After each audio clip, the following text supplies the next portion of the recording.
아멘. 아멘. 성가대의 찬양 감사합니다. 지난주에 저희가 설 명절을 맞이해서 가정에서 예배를 진행했습니다. 아마 새해 명절 가족 친지분들과 잘 여러분 의미 있는 시간을 보냈으리라 생각이 듭니다. 오늘 말씀을 전하기 전에 교우 소식 잠깐 나누고 오늘 말씀 진행하도록 하겠습니다. 오늘 달력을 보니까 이종순 우리 교우님이 생일이더라고요. 그래서 지금 한국엔 안 계시지만 일본에서 또 일하시고 하실 텐데 또 주님의 은총과 또 직장의 잘됨을 기원하겠습니다. 그리고 우리 이종석 교우님이 여러분 아신 거죠? 코로나 걸리셨는데 좀 후유증이 심하신 것 같아요. 또 장염까지 같이 또 오는 바람에 여러모로 육체적으로 고통이 있는 것 같습니다. 함께 기도로 나눠주셔서 빠른 쾌유를 빌도록 하겠습니다. 또 정대일 교우님과 안상희 교우님 감기로 인해서 오늘 예배에 참석지 못했습니다. 이 두 분도 빠른 쾌유를 빌고 또 감기로 인해서 너무 육체적 고통이 덜하도록 우리 기도 함께 나누도록 하겠고요. 또 아침에 들으니까 우리 공윤희 교우님의 남편분도 코로나에 확진이 다시 한번 돼가지고 지난 설에 그냥 가정에서 이렇게 지냈다고 합니다. 우리 남편분께도 좀 빠른 쾌유를 위해 기도하겠습니다. 그리고 우리 송태환 군 지금 한 달째 열심히 공부하고 있습니다. 기숙학원에서 아주 열심히 공부하고 있고 이번 주까지 기숙학원에 머무른 다음에 퇴소라고 얘기할까요? 퇴원이라고 할까요? 이렇게 아무튼 이제 나올 텐데 우리 태환을 위해서 함께 여러분 기도해 주시면 좋을 것 같아요. 태환이 여러분 아신 것처럼 이번에 이제 고등학교에 입학을 하게 됩니다. 그래가지고 더욱더 좋은 학교에서 자기가 펼칠 미래를 비전을 꿀 수 있도록 여러분 함께 기도해 주시면 감사하겠습니다. 자, 오늘은 안내해 드린 것처럼 예배 후에 우리 설 명절 행사를 잠깐 갖도록 하겠습니다. 우리 교회학교에 세배를 함께 진행을 하도록 하겠고 또 윷놀이도 함께 진행을 하려고 준비를 해 왔습니다. 그래서 시간이 되신 분들께서 함께 참여를 해주셔서 아쉬운 설 명절을 이 시간 한번 또 달래 보시면 좋겠다 생각이 듭니다. 자, 오늘은 침노하는 자에게 복이 있다라는 제목으로 말씀 나누겠습니다. 영국의 철학자이자 작가인 버트란드 러셀이라는 사람이 있습니다. 1950년에 인본주의와 양심의 자유를 대표하는 저술로 노벨 문학상을 수상하기도 했죠. 그가 쓴 수많은 책 가운데 행복의 정복이라는 제목의 책이 있습니다. 러셀의 행복론이 굉장히 집약된 책이라고 볼 수 있는데요. 하지만 그의 행복론과 달리 그의 어린 시절은 굉장히 불우했습니다. 부모님은 러셀이 어렸을 때 돌아가셨고요. 그래서 할머니 밑에서 어린 시절을 성장했습니다. 그의 삶은 굉장히 외로웠습니다. 나중에는 무신론자가 되긴 하지만 어렸을 때 교회에 다니기도 했죠. 사춘기에는 자살을 생각할 정도로 삶이 굉장히 빈곤했습니다. 다행히 학창시절 수학에 대해서 굉장히 남다른 욕구가 있어가지고 이 수학에 대한 욕구로 인해서 그 자살 충동을 그나마 좀 자제할 수 있었다 합니다. 이후에는 대학자로 성장하게 되는데 철학, 수학, 교육, 과학에서부터 종교 예술에 이르기까지 굉장히 다방면의 책을 저술합니다. 그리고 58세에 이르러 제가 말씀드린 행복의 정복이라는 책을 통해서 자신이 어떻게 이런 비극적인 삶에서 행복한 삶으로 변환되었는가에 대해서 써 내려갑니다. 이 책에서 러셀이 들려주는 행복론의 핵심은 이것입니다. 인간이 결국 인생에서 추구하는 것이 행복한 삶인데 이 행복이라는 것은 저절로 굴러오는 것이 아니라 끊임없이 노력해서 쟁취해야 한다라는 메시지입니다. 러셀은 행복이라는 것이 남이 만들어서 주는 것이 아니라 또 운에 의지해서 얻어지는 것이 아니라 우리가 의지를 갖고 열정적으로 우리 삶을 이끌어가는 자에게 찾아온다라는 것입니다. 그렇다고 어떤 거대한 일을 말하는 것은 아닙니다. 소소하지만 우리에게 주어진 일 자체에서 즐거움을 찾는 것입니다. 그래서 러셀의 행복은 굉장히 이상적이진 않습니다. 이룰 수 없는 꿈이라든지 어떤 희망은 좀 깨끗하게 포기할 줄 아는 것도 행복을 불러들이는 그러한 태도라 이렇게 말합니다. 안 되는 것, 풀리지 않는 숙제, 이것은 잠시 그만두고 다른 방향을 찾아보라라는 것이죠. 우리는 때론 피할 수 없는 그런 불행도 인생 가운데 만나게 됩니다. 이럴 때 쓸데없이 감정 소모하지 말고 애써 무시하는 것도 행복을 쟁취하기 위한 현명한 방법이다 라고 합니다. 여러분 이번 설 명절에 이러한 뉴스를 접했을 것 같습니다. 은둔 고립을 택한 청년들 이야기입니다. 많은 사람이 고향을 방문하고 또 친척을 만나고 굉장히 들뜬 분위기 속에서 이 명절을 보내지만 그 반대로 세상 밖으로 나오지 못하는 은둔하는 청년들이 제법 많이 있습니다. 서울에만 13만 명이고요. 전국적으로 61만 명에 육박한다고 언론은 보고할 수 있습니다. 적지 않은 수치죠. 곰곰이 저도 생각을 해봤습니다. 그렇게 은둔하는 것도 그들 나름의 행복을 추구하는 길일까라는 질문입니다. 전문가들은 심리적 박탈감, 또 취업 실패로 이 청년층이 고립 상태에 빠진다 이렇게 분석합니다. 고립과 은둔이 행복의 길이다라고 말한 이들에게는 어쩔 수 없습니다. 하지만 조금이라도 그 상황에서 자유롭길 희망하는 이들에게 우리 사회는 함께 행복을 찾아줄 그런 노력이 필요하다라는 것이죠. 러셀의 행복론을 대입하다 보면 이들이 의지를 가지고 삶을 모험적으로 대면할 수 있도록 용기를 불어넣는 그러한 일일 것입니다. 아마 이들은 취업을 위해서 수많은 시도를 했을 것입니다. 빈곤한 재정 상황에도 시험을 보고 나름 노력했지만 성취하지 못해 좌절했을 수 있습니다. 자칫 이러한 이들에게 의지를 갖고 더 노력하라 이렇게 말하는 것이 또 다른 희망 고문이 되지 않을까 또 우려도 됩니다. 하지만 우리 사회는 이들이 온전하게 자립하고 삶의 회복 탄력성을 얻도록 응원해야 할 것입니다. 비단 청년만의 문제는 아닙니다. 모든 세대에 걸쳐서 우리는 다양한 이유로 삶의 행복을 상실해 가고 있습니다. 이러한 때 우리에게 필요한 것은 정작 무엇일까? 결국 우리가 행복을 찾기 위해서는 최소한도로 행복을 추구하고자 하는 의지와 용기가 굉장히 필요합니다. 성경에서는 우리가 이 행복이라 부르는 이 상태를 천국, 하늘나라 이렇게 부르곤 합니다.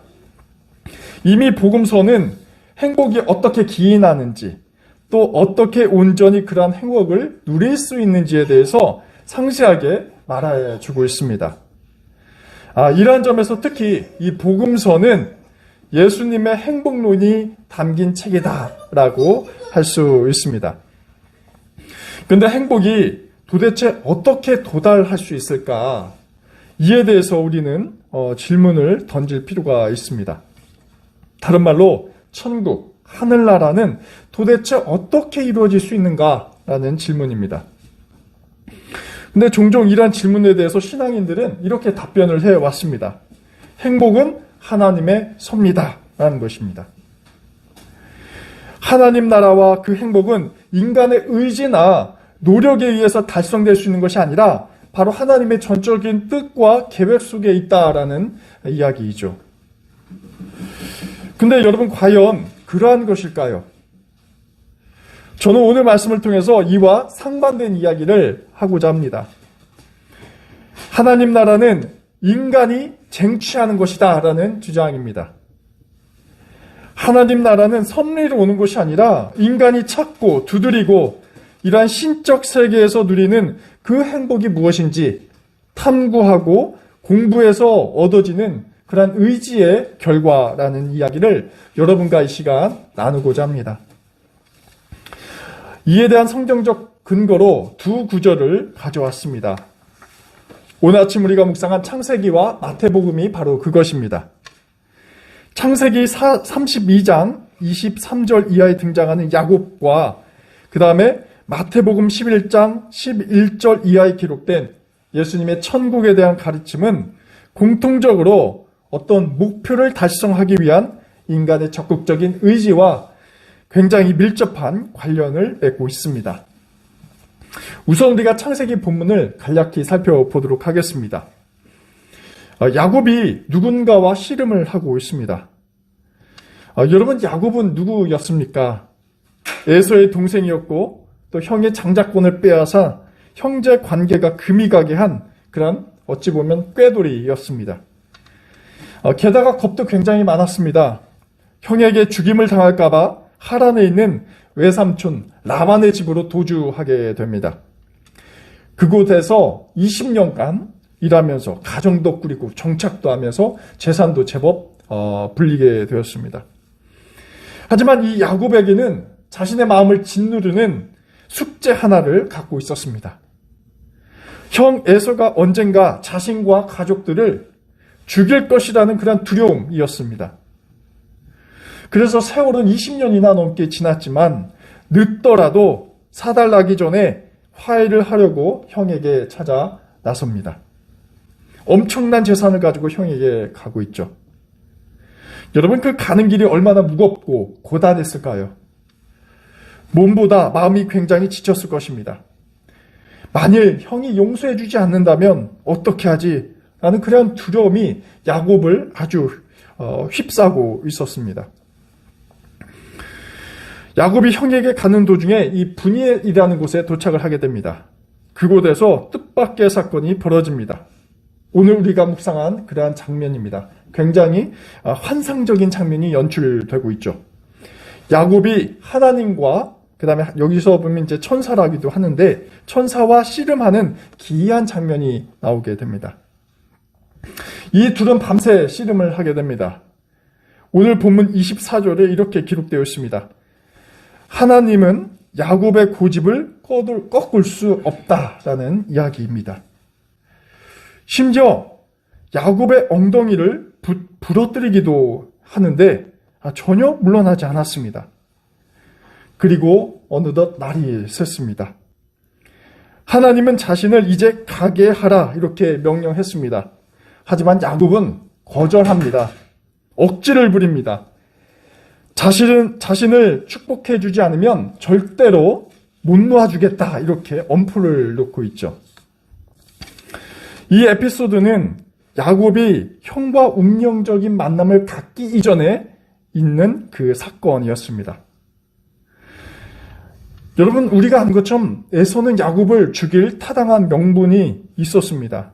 하지만 어찌되었든지 간에 이 야곱은 형의 마음을 풀고 화해하고 싶었습니다. 그 어떤 것보다 중요한 것이 바로 여기에 있었습니다. 야곱은 이 화해하는 것이 곧 자신에게 주어질 복이라고 행복이라고 믿었던 것이죠. 잘못된 관계를 청산하는 것입니다. 하지만 이 축복은 그냥 얻어지는 것이 아니었습니다. 그것은 자신과의 싸움에서만 그치는 것이 아니라 신과의 결투를 통해서 얻어질 그러한 굉장히 고차원적인 것이었습니다.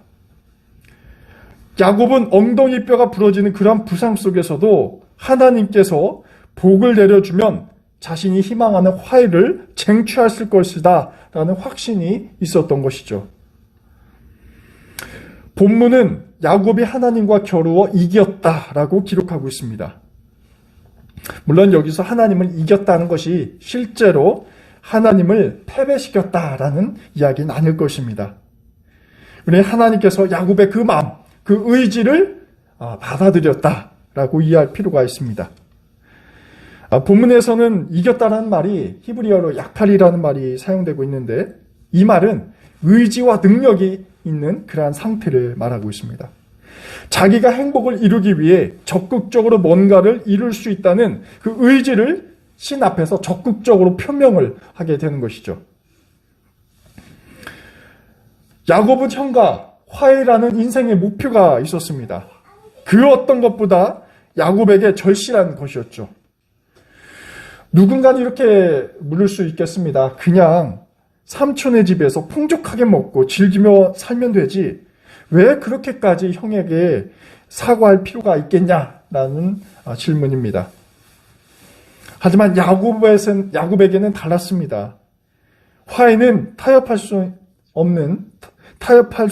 여지가 없는 굉장히 절대적인 것이었습니다.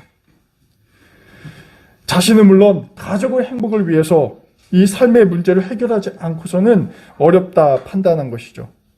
그래서 야곱은 화해를 위해서 전력 투구했습니다. 심지어 하나님과 대결하기도 했고요. 만일 야곱이 이러한 의지를 보여주지 않았더라면 그가 희망하는 화해는 결코 얻지 못했을 것입니다. 이러한 인간의 의지적인 측면은 우리가 두 번째로 묵상한 마태복음 11장에서 더욱 강력하게 표현되고 있습니다. 이 장면은 예수님께서 제자들과 그리고 무리들과 말씀을 나누다가 세례 요한이 얼마나 위대한가에 대해서 말씀하는 장면입니다. 하지만 핵심은 세례 요한이 아니라 천국의 가장 작은 자조차도 세례 요한보다 더 위대하다라는 것을 말씀하시기 위해서 오늘 이야기가 나오고 있는 것이죠. 근데 주목해 볼 대목은 12절입니다. 군중들이 그토록 희망하는 천국은 과연 어떻게 얻어지는가? 이것이 바로 화두였죠. 여기서 천국은 구원과도 연결되어 있기에 결국 우리에게 구원이 어떻게 주어지는가, 어떻게 이루어지는가와도 관련이 있습니다. 12절에서 예수님께서는 이렇게 말씀하십니다. 천국은 침노를 당하나니 침노하는 자는 빼앗느니라 라는 말씀입니다. 여기서 굉장히 중요한 단어가 등장합니다. 침노라는 말입니다. 이 침노라는 단어 번역이 굉장히 어렵습니다. 쉽지 않습니다. 한자어 사전을 보니까 침노할 침, 노략질할 노자를 써서 침노는 나라를 불법으로 쳐들어가거나 또한 성가시게 달라붙어서 손해를 끼친다라는 의미를 갖고 있다고 합니다. 공동 번역에서는 이렇게 번역이 되었습니다. 하늘나라는 폭행을 당해왔다. 그리고 폭행을 쓰는 사람이 하늘나라를 빼앗으려고 한다. 이 폭행이라는 단어를 썼어요. 어떻게 보면 천국이 어떤 폭력을 휘두르는 자에 의해서 강탈당하고 있나 이렇게 생각할 수도 있습니다. 제국의 당시 상황을 보면 위정자들이나 권력자들이 자신의 지위로 하나님 나라까지 침범하고 있다라는 위협행위로 읽힐 수가 있습니다. 하지만 이러한 해석이 아닙니다. 여기서는 천국을 침노한다라는 말은 그토록 간절하게 하나님 나라를 희망하는 의지를 말하고 있습니다. 군중들이 원하는 그 천국, 하늘나라는 가만히 있으면 주어지는 것이 아니라 성가실 정도의 의지력을 보일 때 비로소 얻어질 수 있다라는 것입니다. 마치 야곱이 목숨을 걸고 신과 씨름할 정도로 무모한 짓을 벌이는 행동을 통해서 얻을 수 있는 것이 바로 그러한 천국이라는 것입니다. 그래서 하나님 나라를 이룬다라는 것은 굉장히 어쩌면 고된 일이기도 합니다. 하지만 고됨을 알고서도 우리 신앙인들은 이 천국을 침노하면서까지 얻고자 합니다. 바로 거기에 영원한 화해가 있고 평화가 있고 우리가 원하는 진정한 행복이 있다고 믿기 때문에 그렇습니다. 우리가 복음서를 읽다 보면 이렇게 침노하는 자들이 굉장히 많이 등장을 하고 있습니다.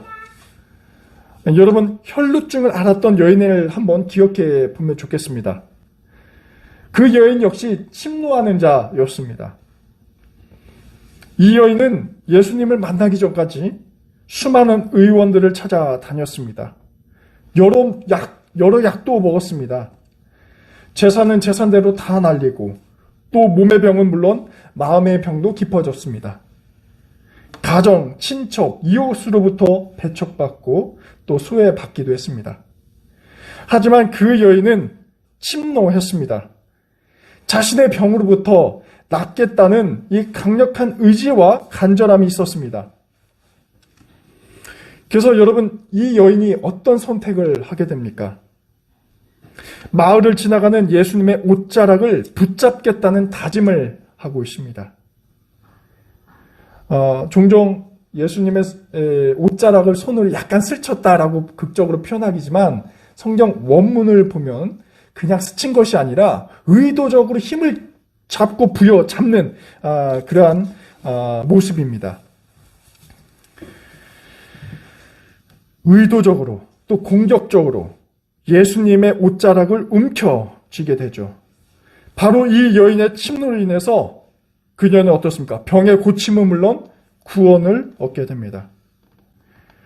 오늘 마태복음의 말씀을 대입해 보면 그 여인은 천국을 빼앗은 것이죠. 오늘 본문은 희망과 의지를 성실해가는 현대인들에게 굉장히 중요한 메시지를 던지고 있습니다. 현실에 순응하며 살 것이 아니라 의미 있는 삶을 위해서 우리가 좀 더 의지적으로 생을 선택할 것을 강조하고 있습니다.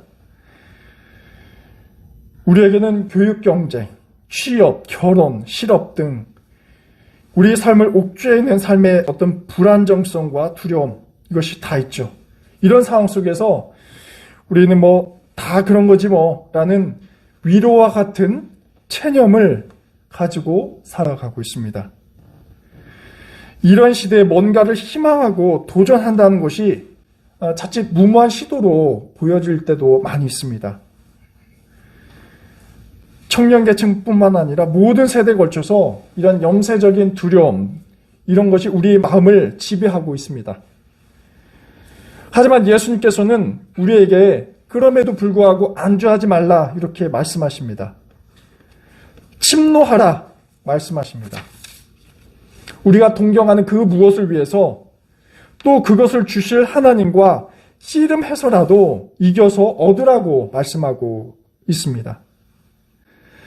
야곱처럼 엉덩이 뼈가 부러지든 몸이 부서지든 또 여인처럼 그러한 수모를 당할지라도 담대히 싸워서 그 희망을 빼앗으라고 말씀하고 있습니다.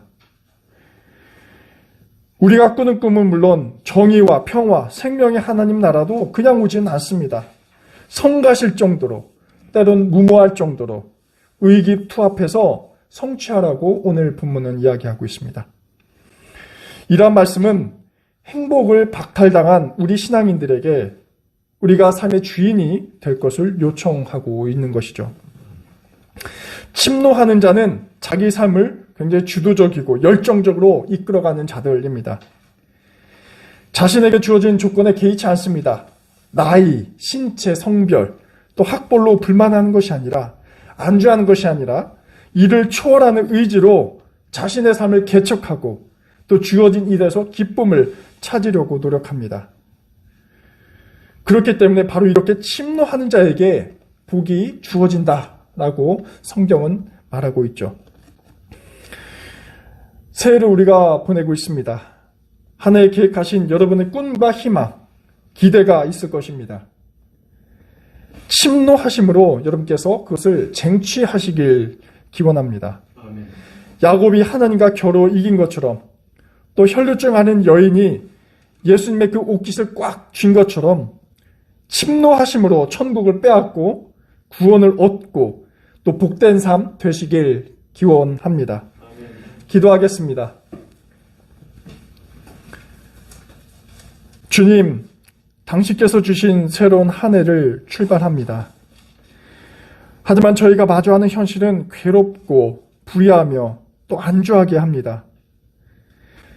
지난날 품어왔던 꿈과 비전은 밀려나고 현실이라는 강력한 장벽이 저희를 앞으로 나가지 못하게 방해합니다. 주님, 저희가 당신의 말씀을 굳건한 발판으로 삼아 장벽을 넘고 저희 삶을 주체적으로 살아가게 하옵소서. 침노하는 자에게 천국이 주어진다는 예수님의 말씀을 기억하고 악한 세상을 선한 지혜로 살아가게 하옵소서. 예수 그리스도의 이름으로 기도드립니다. 아멘.